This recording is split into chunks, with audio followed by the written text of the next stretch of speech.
Good morning once again, and praise the Lord. We thank God we are coming to the end of this week. I thank God for each one of you for following as we learn together, as we allow the Holy Spirit to minister to each one of us, as we reflect on Romans chapter 15, 1 to 13, and John 17, 20 to 26. Again, I want to welcome you to listen and to continue to listen to the Holy Spirit through these homilies from All Saints Cathedral, Nairobi. The topic for the week was appealed to Christian unity. And from Romans 15, 1 to 13, we have seen Paul focusing on unity.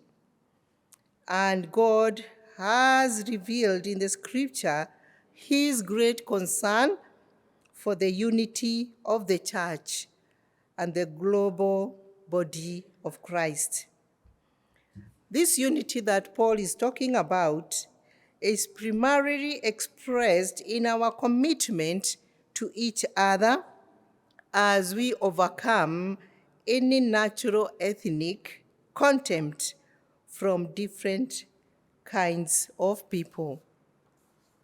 In the urban church, we are blessed because we are diverse. We have people from all walks of life, from every culture, every nation, and the Lord, from this passage, Paul is talking about almost the same context of Rome, which was a city that was the capital city, and everybody was included in that church. And also in our church, All Saints, we have people from all walks of life. And therefore, we are being called to show and to walk in unity, because it will be able to show that Christ is loved. Christ is the center of what we do when we uphold each other. Paul prays that we would have the necessary strength to endure and to be encouraged, so that the unity that we have will glorify our God. And also so that we may have one mind and one voice, honoring God.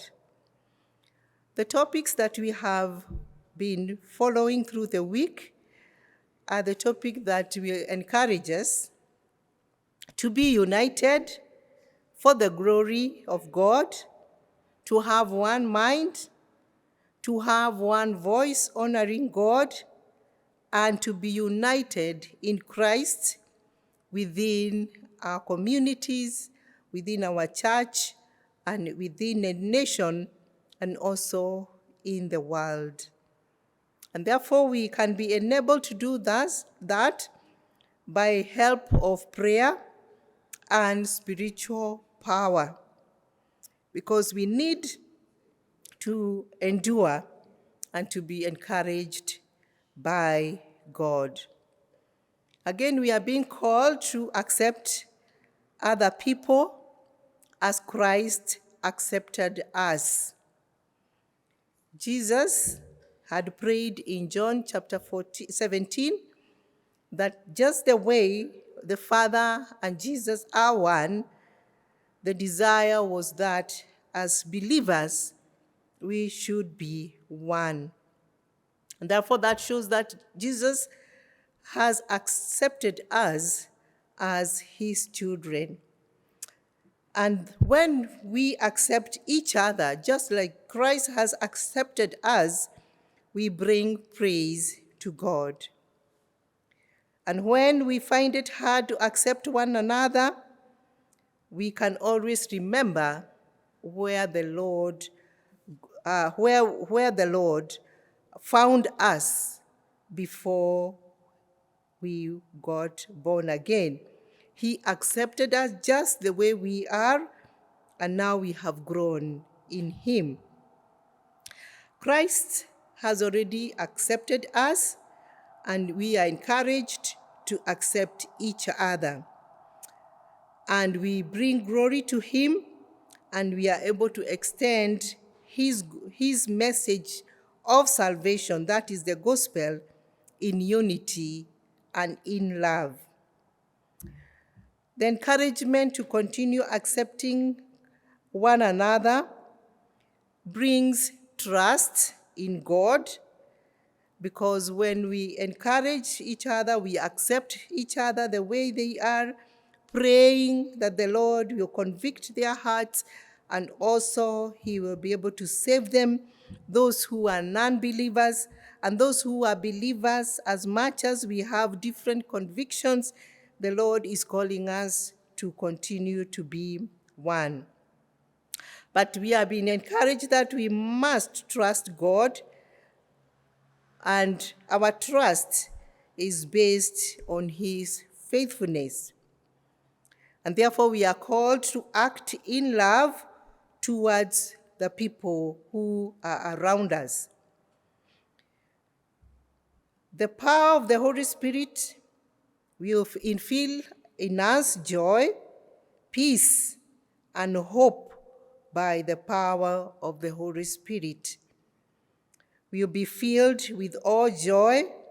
That is the prayer, as Paul concludes, that we will be filled with all joy and peace and overflow with hope by the power of the Holy Spirit. Therefore, we cannot have unity without the power of the Holy Spirit. The Lord has spoken to each one of us. Let us have time and reflect as the week comes to the end, and we listen to what the Lord is instructing us and directing us for the glory of the unity of the church. And I share this in the name of the Father, the Son, and the Holy Spirit. Amen. Let us pray. Our God, we thank you so much for according us a wonderful time this week to reflect on how unity is important for the glory of your kingdom. I thank you, Lord, because you have spoken to each one of us individually, and the Holy Spirit continues to minister to each one of us. How I pray that, Father, we will be accommodative to one another, we will bear with each other, we will uphold each other, and when we endure the hardship, those who do not agree with our convictions, Lord, we will always be empowered by your Holy Spirit. Jesus endured to the cross for the sake of humanity. And Lord, you are calling us to endure for the sake of our neighbors, for the sake of those who are sick, and for the sake of your kingdom. And therefore, Lord, I pray that you will hasten our hearts to have that spirit of obedience to do what you have instructed us. Thank you for your scriptures. Thank you for your power. Thank you for your love, because, Lord, you care for humanity. We honor you and glorify you in Jesus' name. Amen.